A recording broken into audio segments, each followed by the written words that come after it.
আমি তো বসেই আছি বহুক্ষণ থেকে, যেরকম নিত্য বসে থাকি, যেরকম নিত্য দেখি রোদ্দুরের পিছনে ছায়ার ছুটে যাওয়া, বাতাসের সামান্য ছোঁয়ায় বৃদ্ধ অসত্যের ডালপালায় তুমুল আন্দোলন, কিংবা যেরকম নিত্য শুনি জলের অস্ফুট কথা বলা, সেরকম এইখানে নির্জন এই ঘাটের কিনারে নিত্য কানে বাজে কারো ডাক।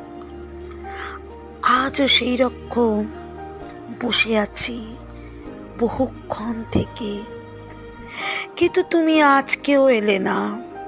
অথচ কি জানি কেন মনে হয়, আজও বারবার মনে হয় তুমি আমাকে ডেকেছিলে।